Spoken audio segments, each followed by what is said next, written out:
I'm April MAE M Sumael, and I am here to discuss about hyperbola. A hyperbola is the set of points, the difference of whose distances from two fixed points. The two fixed points are what we call the foci. The line passing through the foci is called the transverse axis. The points of the segments of the hyperbola with the transverse axis is what we call the vertices. The midpoint of the segment of the hyperbola connecting the foci and the vertices is what we call the center. The line passing through the center, which is perpendicular to the transverse axis, is what we call the conjugate axis. Is symmetric with respect to both the transverse axis and conjugate axis. A chord through either focus, which is perpendicular to the transverse axis and terminated by a curve, is what we call the latus rectum. The diagonals which passes through the midpoint of the hyperbola is what we call the asymptotes. X squared over a squared minus y squared over b squared is equal to 1. If x squared is subtracted to y squared, then the hyperbola are faces from left to right.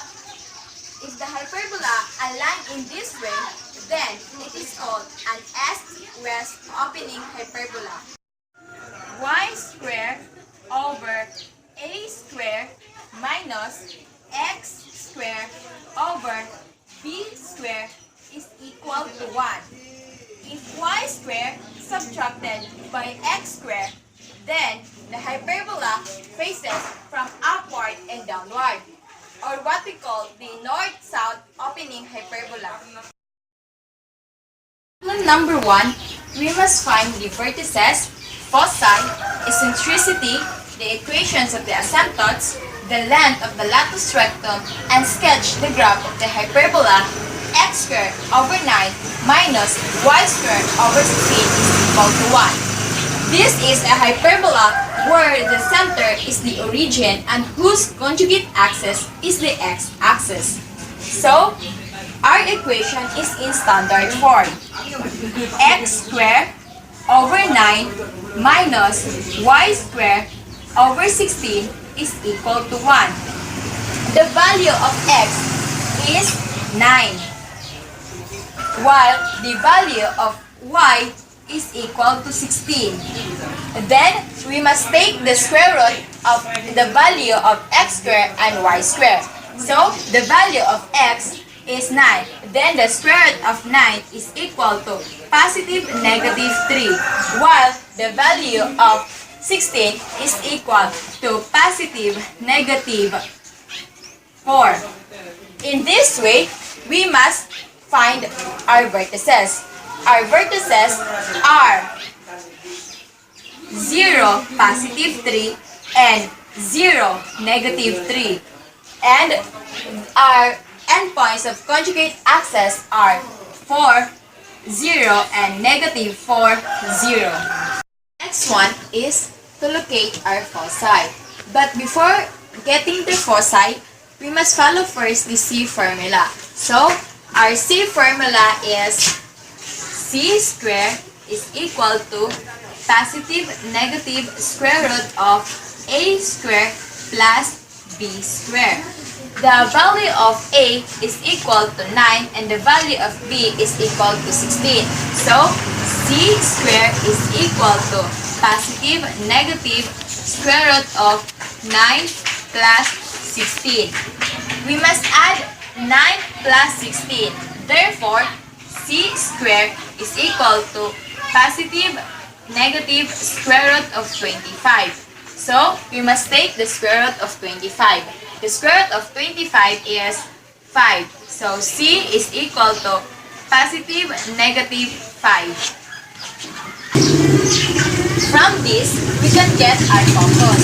So, our focus are, the focus 1 is 0 square root of 25. And our focus 2 is 0 square root of negative 25. The foci, we we must find the eccentricity. So in finding the eccentricity, we must follow the eccentricity formula, which is E is equal to C over A. So the value of C is equal to square root of 25 over the value of A, which is 3. So square root of 25 divided by 3 is equal to 8.33. Therefore, eccentricity is equal to 8.33. Finding the eccentricity, the equation for asymptotes will be followed. So, the equation for asymptotes is y is equal to positive negative b over ax. Y is equal to positive negative 4 over 3x. So, our asymptotes are y is equal to positive 4, 3x and negative 4, 3x. These are our asymptotes. We are in finding or getting the length of the latus rectum. So, the formula of latus rectum is LR is equal to 2b squared over A. So, LR is equal to 2 times 16 over 3. So, 2 times 16 is equal to 32 divided by 3. So, 32 over 3, we divide it by the same part. So, we come up with 16 over 3 and 16 over 3. So, the approximate of 16 over 3 is 5.33. So, our LR, our latus rectum is 5.33. And the endpoints of our latus rectum are 16 over 3 square root of 25 and 16 over 3 square root of negative 25, negative 16 over 3 square root of 25 and negative 16 over 3 square root of negative 25. And this is the endpoints of the latus rectum. We can now graph or sketch the hyperbola.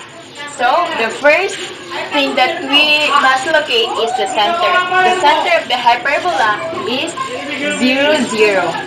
The second one is the vertices. The vertices are 0 and positive 3 and 0, negative 3. So the vertices 1 is 0 and positive 3. Vertices 1. And the vertices 2 is 0, negative 3.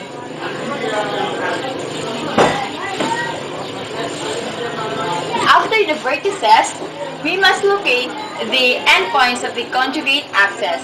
So the conjugate axis is positive 4, 0 and negative 4, 0. So positive 4, 0 and negative 4, 0.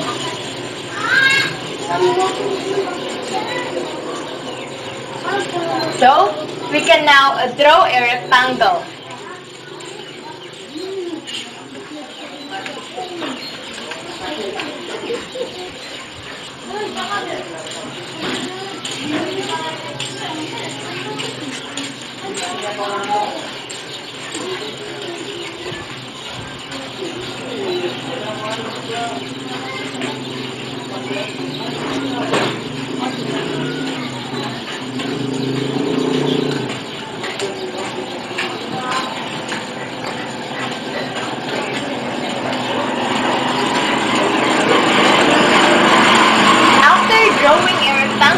We must locate the foci.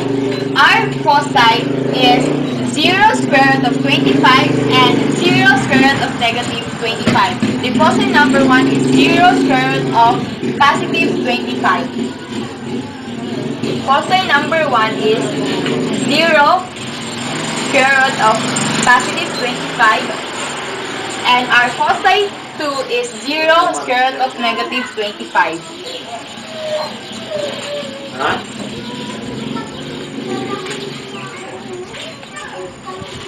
After locating the foci, we can now draw asymptotes. Take note that asymptotes passes through the midpoint of the hyperbola.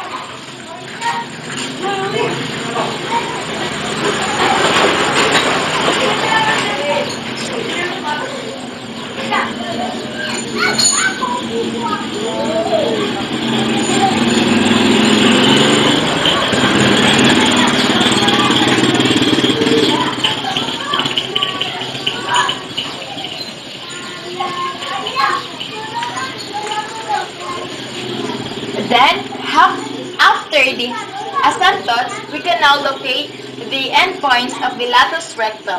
The endpoints of latus rectum are positive 16 over 3 square root of positive 25, positive 16 over 3 square root of negative 25, and negative 16 over 3 square root of positive 25, and negative 16 over 3 square root of negative 25.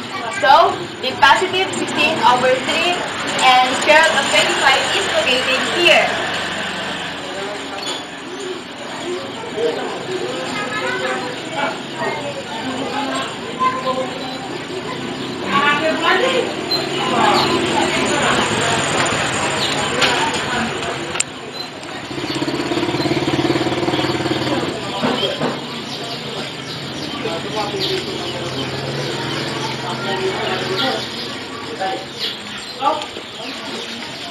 Then, the negative 16 over 3 square root of positive 25 is located here.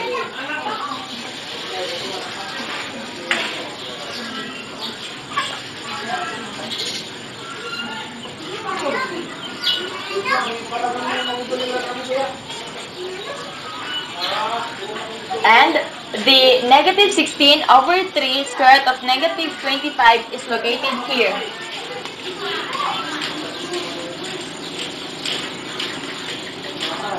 Negative 16 over 3 square root of negative 25.